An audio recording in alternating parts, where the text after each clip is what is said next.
So it's been a couple months since our last blog post. That wasn't intentional, but life's been busy, which is good. In the last post, I talked about cryptogenic organizing pneumonia, which was a reaction to the last chemotherapy I took, which was right before my transplant, which was almost 15 months ago. And as a result of the cryptogenic organizing pneumonia, I started taking prednisone, and it's a cortisol steroid. When I started taking it, it was giving me a ton of energy. I was a little jittery, but this type of steroid was to prevent my lungs from scarring over. I was having difficulty breathing, and when I would get, I had a bunch of CT scans and my lungs looked cloudy.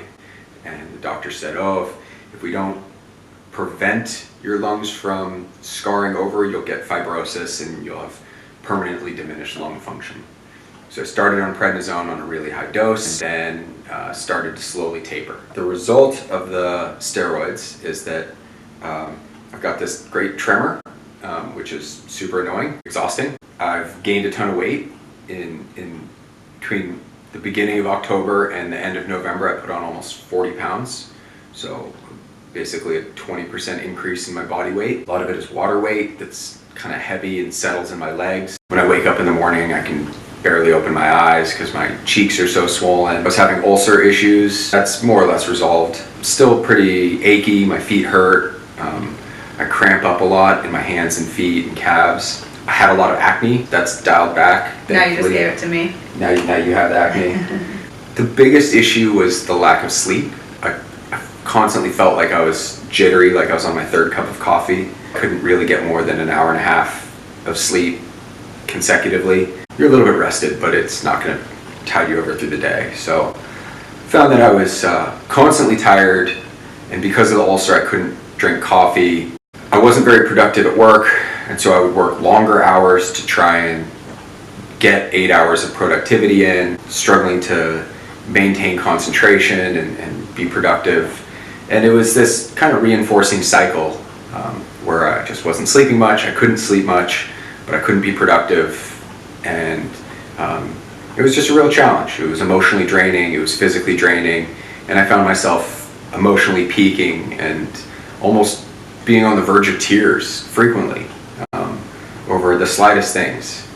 I went and saw a sleep therapist, talked to my doctors about it, but the conclusion was that there wasn't anything that we could do about it besides waiting until the prednisone dose was significantly lower. Sleep drugs, anxiety drugs, none of those were doing anything. Now that my dose is lower, I'm getting about 6 to 7 hours a night. I find that I'm a lot more emotionally level. I'm more productive at work, but if I have a late night early in the week, it definitely wipes me out toward the end of the week. Fatigue is a big issue. I've talked to some of my fellow transplant patients, and they also have experienced quite a bit of fatigue-related issues. That seems to be their number one complaint. So in trying to reclaim our lives, there are so many things that are up in the air. The doctors have described this as a 5-year process, and that's it's a pretty tough thing to conceptualize. But I'm now 15 months into the transplant process and 17, 18 months into the whole cancer process, and yeah, I can see that. You know, my energy levels, my stamina are pretty significantly diminished, and it is a long road back. As far as my immediate health, you know, once my steroid levels come down a little bit further, I can resume my vaccinations. I've basically got to get all new vaccinations, everything that a baby gets. My guess is that once the steroid levels are down, once I get the vaccines, that hopefully I will come off the immunosuppressant drugs, the tacrolimus. That's like a moderating drug to prevent my new immune system from rejecting my body. So far my issues have been really minor.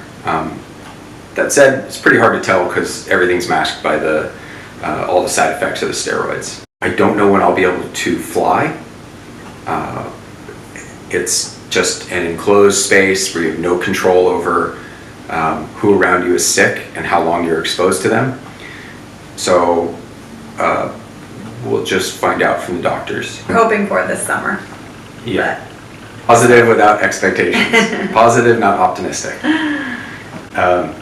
So we'll see. And right now that it's winter is like the worst time to fly too, because everybody's sick. Everyone's sick. And yeah, I will just say this, that with the flu, you can be carrying the flu in your body for 3 or 4 days before you're showing any symptoms. We could be hanging out with someone who has the flu and could pass it on to us, and they don't even know they're sick yet. So get the vaccine, get vaccinated for the flu.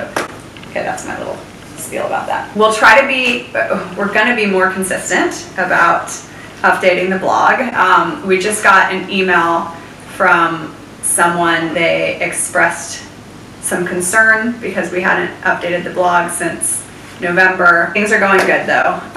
They're fine. Despite my complaints, the trajectory is upward, and you know, our perspective on life is so different. We're both very deeply appreciative of where we are and all that we have. Yeah.